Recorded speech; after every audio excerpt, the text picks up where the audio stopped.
Olá, caríssimo telespectador da Rede Século XXI, obrigado pela sua audiência no final de mais um domingo, Dia do Senhor, neste fim de tarde tão bonito. Glórias e louvores a Deus por mais uma semana que começa. Aqui estamos para, nos próximos 30 minutos, refletirmos sobre, pela 10ª vez, uma das verdades esquecidas dentro da Igreja Católica, as indulgências. O que é a indulgência? É a remissão diante de Deus das penas temporais dos pecados perdoados quanto à culpa que a Igreja aplica, extraindo dos tesouros de Cristo e dos santos em favor dos vivos e dos falecidos.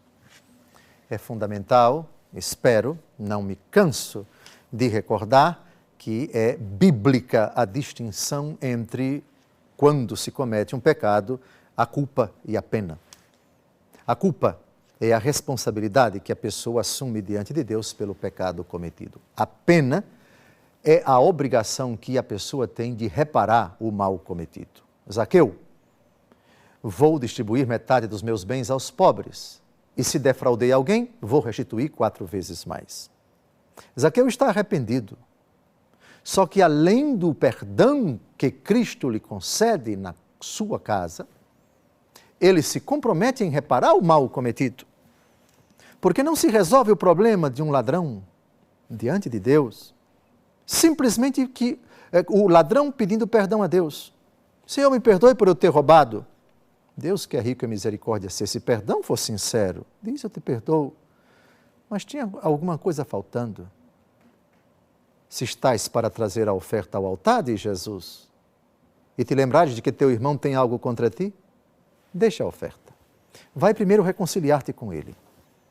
Toma sem demora este caminho para que não aconteça que ele te entregue ao juiz, o juiz te entregue ao carrasco, o carrasco te ponhas em prisão.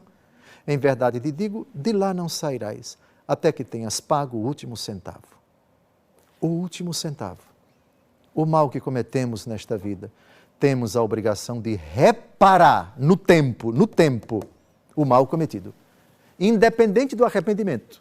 Sem o arrependimento, se o pecado for mortal, já vamos para o inferno mesmo. Mas, sendo o pecado mortal e nos arrependemos, e pedimos humildemente perdão a Deus, e recebemos o perdão de Deus, resolvemos um problema. Mas tem alguma coisa faltando. Reparar o mal cometido. De lá não sairás, até que tenhas pago o último centavo. Essa é a distinção entre culpa e pena. E como entram as indulgências? A Igreja é um corpo.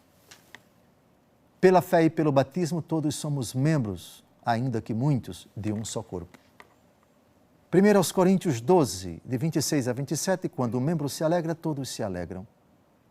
E Cristo Jesus quis conceder a determinadas obras, na graça de Deus cometidas, realizadas pelos membros da Igreja, a graça de perdoar pecados, a graça de reparar aquelas imperfeições dos outros membros. Citamos exaustivamente jejum, oração e esmola que apagam a multidão de pecados, livro de Tobias. Mas citamos também Tiago, capítulo 5, versículos de 19 a 20, se alguém fizer voltar ao bom caminho, algum de vós que se afastou para longe da verdade, saiba, aquele que fizer um pecador retroceder do seu erro, salvará sua vida da morte e fará desaparecer uma multidão de pecados. Quem contribui com Cristo para que alguém se converta, Cristo confere a essa pessoa o poder de apagar muitos pecados. E isso em nada contradiz a única mediação de Cristo. Isso em nada contradiz a única suficiência do sacrifício de Cristo. Só o sangue de Cristo perdoa pecados. Só o sangue de Cristo faz desaparecer uma multidão de pecados. Ora, mas São Tiago diz, alguém ajudou outro a se converter, e o texto diz que ele faz desaparecer uma multidão de pecados. Afinal de contas, quem é que faz desaparecer uma multidão de pecados? É Cristo no Calvário ou é esse que ajudou alguém a se converter? As duas coisas não se contradizem. Em absoluto, só Cristo. Em relativo, qualquer um que faça uma obra que agrade a Deus. essa obra contribui para apagar uma multidão de pecados. E o texto não diz se é uma multidão de pecados de quem ajuda a converter, do convertido ou de toda a igreja. Seja nesta terra, seja na outra vida. Cristo Jesus confere méritos que brotam dos méritos de Cristo. Isso significa que Cristo Jesus, que pode aplicar em favor de quem quer que ele seja, em favor de qualquer pessoa, viva ou falecida, os seus méritos, imediatamente, sem precisar da igreja. Pode. Mas ele quer ordinariamente que os seus méritos cheguem até os membros da igreja, por meio de outros membros da igreja. Não cesso de recordar a imagem da injeção. Para curar um membro, uma determinada injeção precisa ser colocada, inoculada no corpo, passando por muitas veias, passando por muitos outros órgãos, passando por muitos outros membros, até chegar àquele dedo, se é o dedo que está machucado. Quem vai curar é a vacina. Quem vai curar é o remédio. Quem vai curar é aquilo que é inoculado.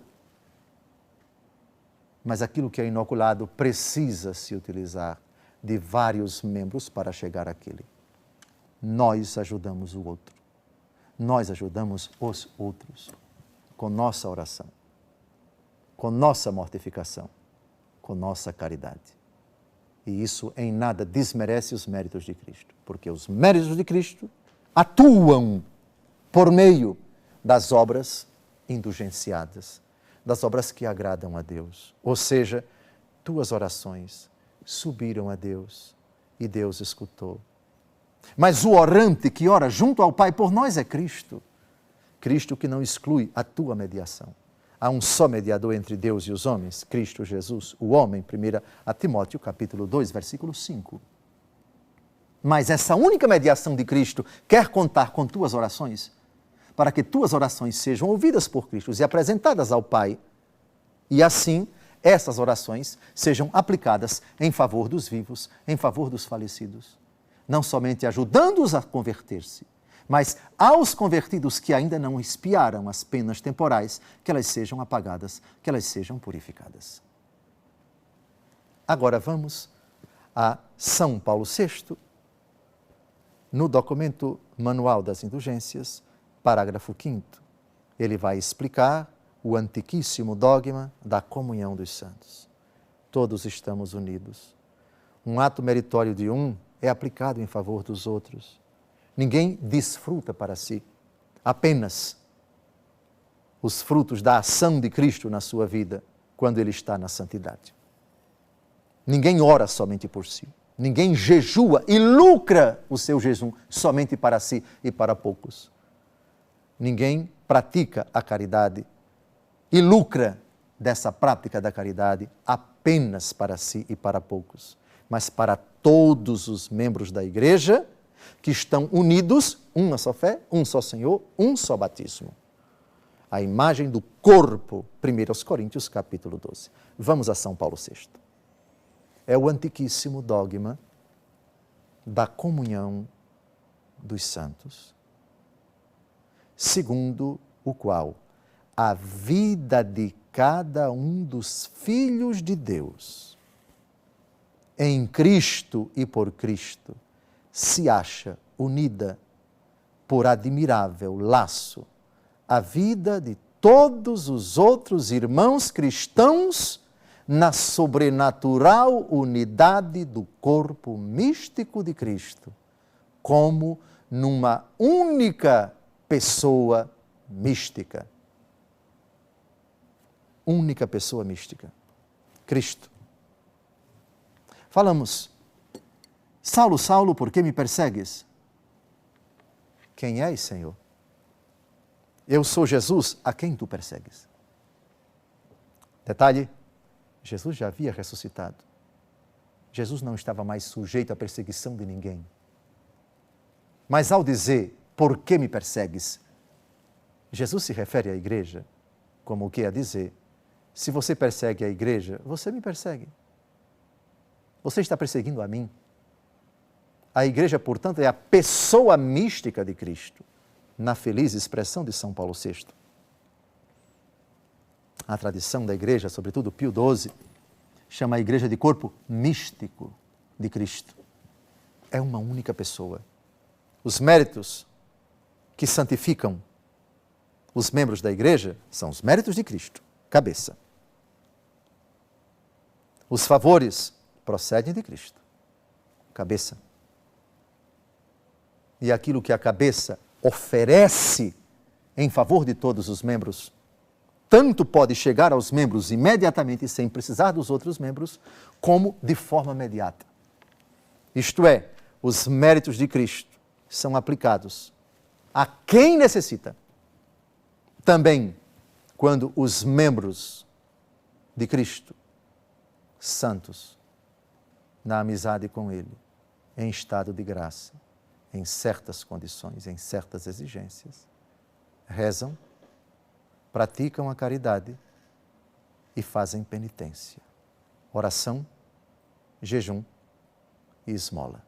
Aliás, as 3 práticas meritórias que agradam tanto a nosso Senhor Jesus Cristo, a ponto de Ele dizer no capítulo 6 do Evangelho segundo Mateus: quando orares, não façais como os hipócritas, etc. Quando jejuares, não façais como os hipócritas, etc. Quando orares, não façais como os hipócritas, etc. Oração, jejum, esmola. Essas 3 práticas de santificação, feitas em certas exigências, em certas condições, pelos membros da igreja, os outros lucram, os outros se beneficiam, os outros têm uma multidão de pecados cobertas. Essa multidão coberta, isso se aplica aos vivos, isso se aplica aos falecidos. Desejo que você, nesse breve intervalo que vai acontecer agora, continue com a Bíblia aberta. Espero que eventuais dúvidas a respeito do que foi dito nesse programa ou do anterior, que isso leve você a assistir aos outros programas anteriores. Esse é o 10º. Uma doutrina muito bonita das indulgências, muito mal compreendida, talvez porque muito mal explicada, ou porque nunca explicada.